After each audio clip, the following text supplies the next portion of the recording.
Have you ever watched a horror movie and thought to yourself, that hospital looks pretty bad? Well, if you think hospitals in horror movies are bad, wait till you hear about the top 5 worst real-life hospitals.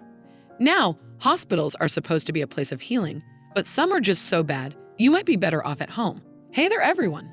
In today's video, we'll go through some of the worst hospitals in the world, and we've compiled a list of the top 5, so you know to stay away. From hospitals that look like they were taken straight out of a horror movie to hospitals with horrifyingly unhygienic conditions, these are the 5 worst hospitals in the world that you should definitely avoid. So if you're ready to hear about some truly awful places, let's get started. Number 5. Severals Hospital, Colchester, Essex, England. The history of Severals hospitals near Colchester is an interesting and at times controversial one. Once considered one of the top psychiatric hospitals in the country, it was one of about 150 mental health facilities that offered treatment and practical help for living an ordinary life in the community. In its early years, several hospital staff was even credited with heroic behavior, such as during the World War II bomb raid when they did their best to tend to the injured. However, the hospital also got some bad press for its use of lobotomy and electroshock therapy, which were often unnecessarily administered to women who had been committed to the facility against their will. The hospital is now closed, though, and the land has been sold to a consortium of home-building investors. It is estimated that over 1,000 homes can be built on the site. Number 4. Philadelphia State Hospital at Byberry, Philadelphia, Pennsylvania. Philadelphia State Hospital at Byberry was, quite simply, an abomination. For almost 80 years, the institution housed thousands of psychiatric patients, many of whom were subjected to unimaginable neglect and abuse. Overcrowding of the facility was rampant. In 1960, records showed that the hospital was home to over 7,000 people. The mistreatment of these patients was shocking and gained national attention when photos of them crammed into sewage-filled hallways appeared in Life magazine in 1946. Despite repeated failed state inspections throughout the 1980s, Byberry remained open until finally shutting its doors in 1990. It was only then that a lawsuit was filed on behalf of the patients to provide them with alternative community services if they did not require hospitalization. Number 3. Topeka State Hospital, Topeka, Kansas. The Topeka State Hospital in Kansas was a dark and dismal place that was full of secrets, shadows, and horror stories. For 125 years, it housed the mentally ill and some of the most notorious patients in the country, including John Crabb, who was sent to the hospital in error, and Stephanie Ulrich, who was murdered by a patient while working there in 1992.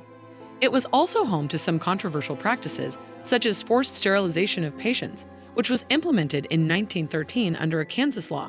The hospital was notorious for its poor working and living conditions, as well as accusations of patient abuse and mistreatment. It was not uncommon for patients to be kept in overcrowded and unsanitary rooms, and it was reported that the staff was often unprofessional and careless. In addition, reports of inadequate medical care and inadequate security were frequently made.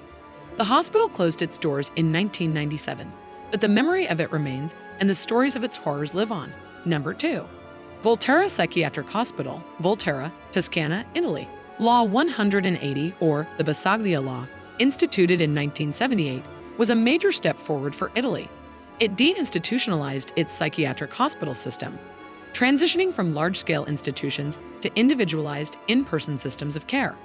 This was a welcome change, as many of Italy's psychiatric institutions had a poor reputation, with reports of abuse, overcrowding, and a lack of sanitation.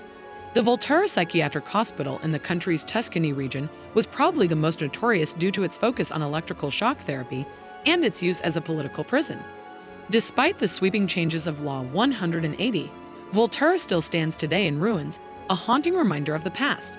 Its legacy is marked by the shadows of the patients who suffered within its walls and the memories of those who were subjected to abuse, overcrowding, and little to no contact with the outside world. Number 1.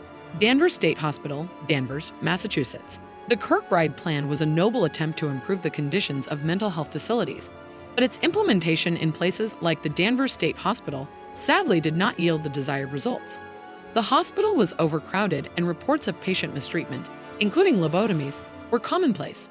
There is also evidence to suggest that the hospital was the inspiration for some of the horror fiction of H.P. Lovecraft, with Arkham Sanatorium being based on the building.